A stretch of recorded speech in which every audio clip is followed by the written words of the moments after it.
नमस्कार दोस्तों, आप देख रहे हैं एमबीटी न्यूज सी। दोस्तों, चैलेंज देना और चैलेंज को एक्सेप्ट करना दोनों यह जो कि बहुत महत्वपूर्ण विषय बन जाता है। दोस्तों, जिस व्यक्ति को अगर चैलेंज आप कर रहे हैं और वह व्यक्ति चैलेंज एक्सेप्ट कर लिया, तब तो मुकाबला जो कि वैसे जो कि हो जाती है जैसे जो कि देखने के लायक जो कि बन जाता है। दोस्तों, कुछ यही स्थिति जो कि इस टाइम के चुनावी माहौल में जो कि देखने को मिल रही है। दोस्तों, मैं बता देना चाहता हूं कि स्मृति ईरानी राहुल गांधी को खुला चैलेंज कर रही हैं और खुला चैलेंज उन्होंने लगातार जो कि दिया है कि आप वायनाड नहीं, आप जो कि अमेठी में जो कि आइए, अमेठी से चुनाव जो कि लड़े। दोस्तों, मैं बता देना चाहता हूं कि राहुल गांधी भी इस बात को सुन करके उब चुके थे और हैरान और परेशान ये हो चुके थे कि ऐसे व्यक्ति मुझे कैसे चैलेंज दे रहा है। एक ऐसा व्यक्ति चैलेंज दे रहा है जो दोस्तों आप लोग को भी सुनना और जानना एकदम जरूरी है। जब कांग्रेस की सरकार थी उस टाइम जो कि वही स्मृति ईरानी सिलेंडर को माथे पर लेकर के घूम रही थी और कह रही थी कि 400 का सिलेंडर सबके लिए जो कि महंगा है। आज 1200 रुपया जो कि हो गया, 1000 हो गया। महंगाई रिकॉर्ड तोड़ चुकी है और वह व्यक्ति जो है कि राहुल गांधी को चैलेंज कर रहा है कि हमारे पास जो कि सबसे सस्ता प्रोडक्ट जो कि उपलब्ध है, आप जो कि यहाँ से चुनाव लड़ करके दिखाइए, मैं आपको हरा कर दिखाऊंगा।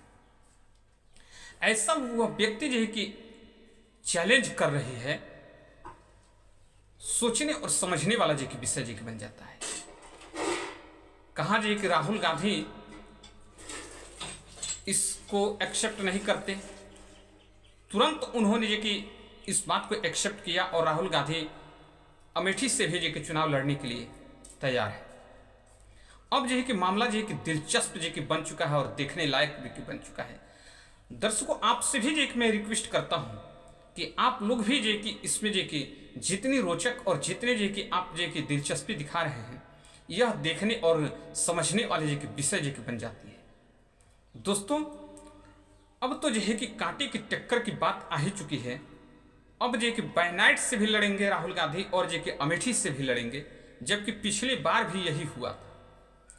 और ये कि मैं उनसे सवाल ये कि करना चाहता हूं और पूछना भी चाहता हूं कि जिस व्यक्ति को ऐसा लगता था कि सिलेंडर या जो कि अन्य चीजें पर जो कि जो महंगाई है वो कांग्रेस की सरकार में काफी जो कि ज्यादा जो कि महंगाई थी, वह आज व्यक्ति चैलेंज कर रहा है।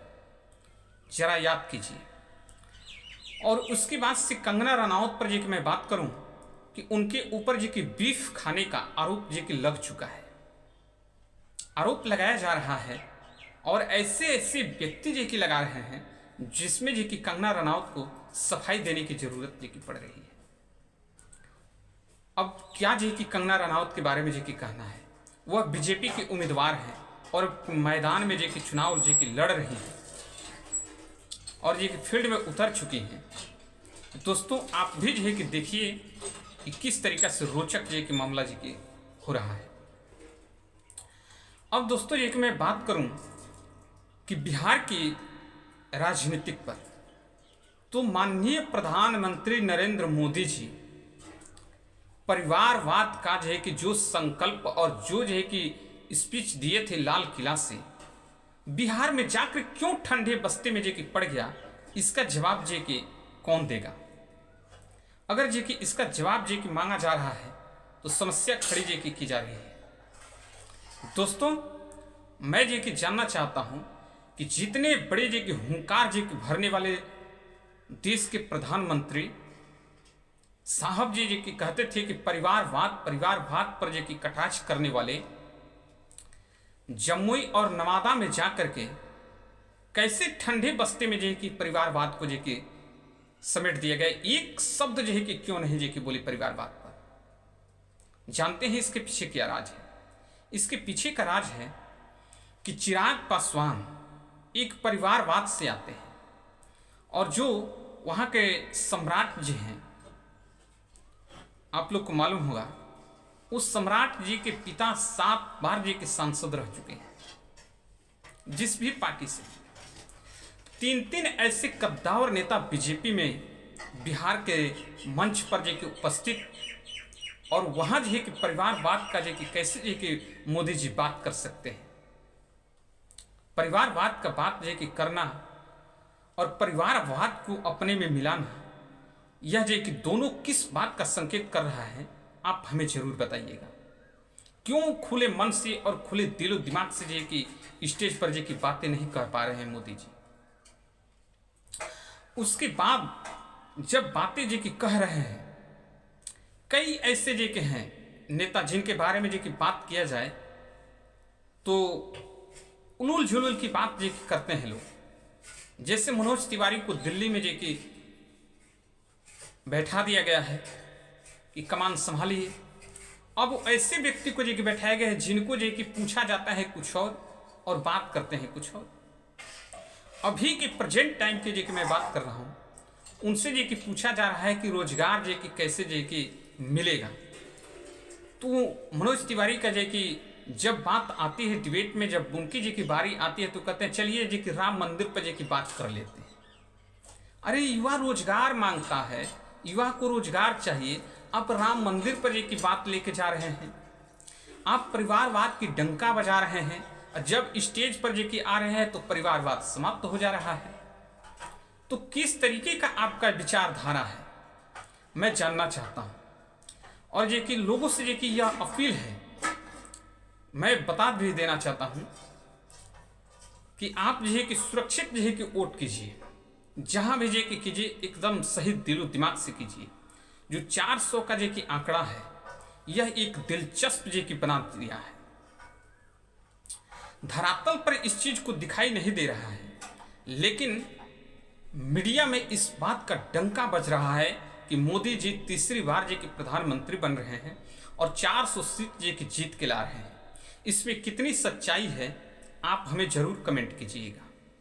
और दोस्तों, साथ ही साथ जी कि मैं ये बता देना चाहता हूं कि कांग्रेस और जी कि बीजेपी के साथ साथ उत्तर प्रदेश में एक और ऐसी पार्टी सामने आ चुकी है जो तीसरी राष्ट्रीय पार्टी जी की थी और है, लेकिन उसकी एंट्री ऐसे दमदार तरीका से जी की हुआ है कि 3 दिन से जी की बीएसपी सुप्रीमो के तरफ से जी की उनके भतीजा जी की लगातार जी की रैली कर रहे हैं।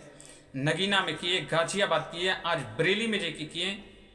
दोस्तों, मैं बता दूं कि ऐसा दमदारी और ऐसा जो है कि बात जो है कि कई सालों से जो है कि कई चुनावों में जो है कि देखने को नहीं मिला, जो अभी देखने को जो है कि मिल रहा है। और यह जो है कि यह हमारे चैनल्स पर नहीं, हमारे जो है कि सोशल मीडिया प्लेटफॉर्म पर नहीं, यह टीवी एंकर परेशान और हैरान है कि यह जो कि कैसे जो है कि जागृति इतनी जो कि शक्तिशाली जो कि निकल करके सामने ही है, जो तीसरा मोर्चा बनाने के फिराक में जो कि एकदम दावेदारी जो कि कर रही है कि तीसरा मोर्चा जो कि बन जाएगा। और वो भी जो कि अकेले चुनाव लड़ करके और इतनी दमदारी जी की पेश कर रही है बीएसपी। दोस्तों, जी कि मैं किसी भी पार्टी का जी की पक्ष जी की नहीं बात करता हूँ, मैं जी की सार्वजनिक ऐसे जी की बात करता हूँ जो आपको समझ में आए। दोस्तों, एक सीट पर सिमटने वाली बीएसपी आज जी की इतनी दमदारी से जी की चुनाव लड़ रही है और इतने जी की आवाजों में तेज हैं, जो बीजेपी ही नहीं, कांग्रेस ही नहीं, अब लाल टोपी कह रही है बीएसपी, और जी की समाजवादी को भी घेर रही है।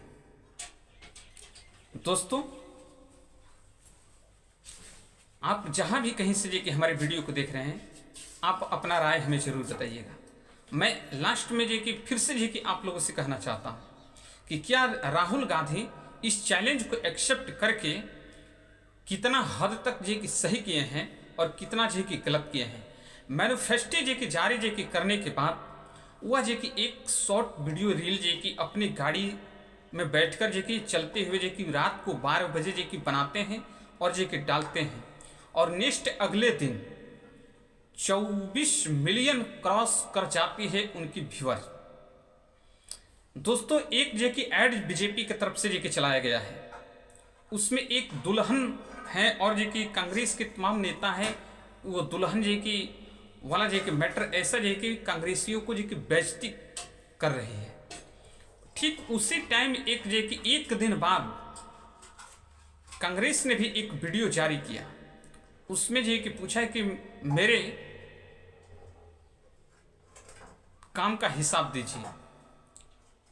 तो हिसाब देने वाले जो कि मांग का जो कि वीडियो कांग्रेस जब जारी करती है, तो वह जो आप चेक कर सकते हैं कि कितना मिलियन जो कि क्रॉस किया है और कितना जो कि लाख में जो कि पहुंचा है।